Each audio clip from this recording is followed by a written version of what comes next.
आज हम बात करते हैं जो सबसे ज़्यादा चर्चा का विषय है नए वकीलों में, वो है ऑल इंडिया बार एग्जामिनेशन। और क्योंकि ये मैटर ऑनरेबल सुप्रीम कोर्ट में विचाराधीन है, इसको चैलेंज किया गया है, इसलिए हम अपना विचार दे रहे हैं। जो सुप्रीम कोर्ट निर्णय देगा वो सब पे बाध्य होगा, और अगर चैलेंज ना होता तो बार काउंसिल ऑफ इंडिया के रूल्स बाध्य हैं। लेकिन ये मैटर चैलेंज किया जा चुका है और सुप्रीम कोर्ट में पेंडिंग है, विचाराधीन है, तो इसलिए इसमें हम अपना पक्ष भी बताना चाहते हैं। हर वकील का इम्तिहान रोज होता है, हर मुकदमे में होता है, हर पिटिशन में होता है, हर आर्ग्यूमेंट में होता है, हर WS में होता है। उसकी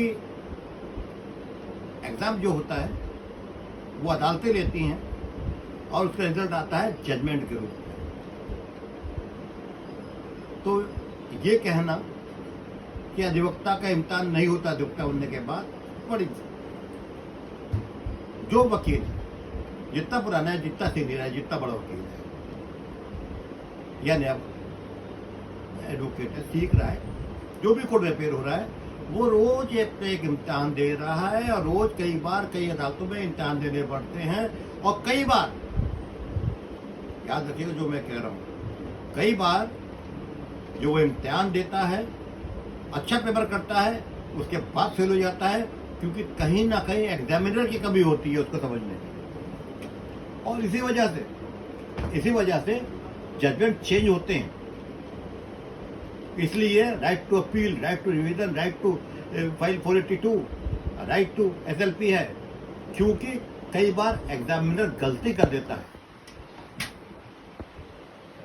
तो हमारे इम्तिहान तो रोज होते हैं, और जब हमारे इम्तिहान रोज हो रहे हैं तो एक नया इम्तिहान क्यों लिया जाए।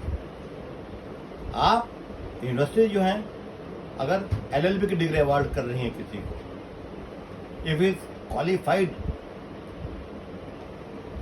he has passed his undergraduation, graduation in law, 5 years, 3 years, उसने वकालत की पढ़ाई पूरी कर ली है।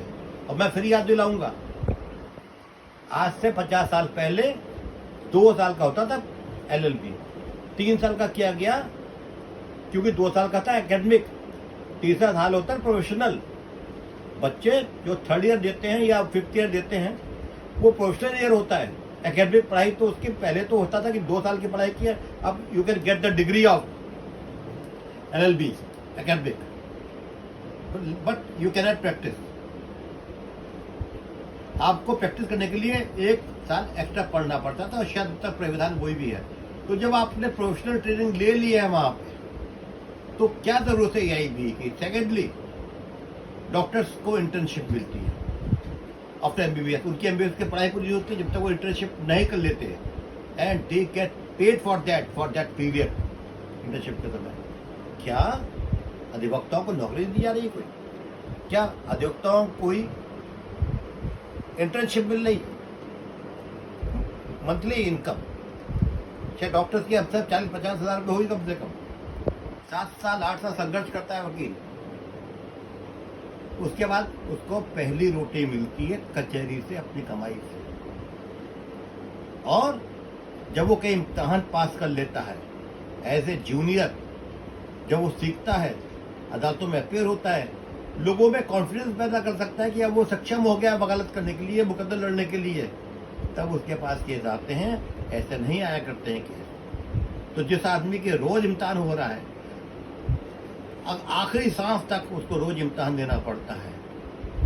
कई बार एग्जामिनर जो होता है, अधिकांश समय में स्टूडेंट से ज़्यादा कम पढ़ा लिखा होता है, उसका एक्सपीरियंस कम होता है एग्जामिनर का,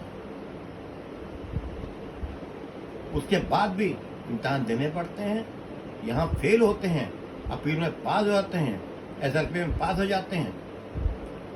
तो इसलिए मेरा ये बातें सुप्रीम कोर्ट के सामने रखनी चाहिए, और सुप्रीम कोर्ट को ये बातें भी गौर करनी चाहिए कि हर वकील का, चाहे वो ऑनरेबल सुप्रीम कोर्ट का डेजिग्नेटेड सीनियर क्यों नहीं है, चाहे वो रिटायर्ड जस्टिस क्यों नहीं है, हाई कोर्ट तक के वो प्रैक्टिस करते हैं, वहाँ पे डेजिग्नेटेड ट्रेनर होते हैं, उनको भी रोज इम्तिहान देना पड़ता है और उनके यहाँ अपील होना पड़ता है जो कभी ना कभी उनके जूनियर्स रहे हो, उनके मातहत रहे हो, उनके अंडर में रहे हो या उनके कोर्ट में एज एडवोकेट अपील हो।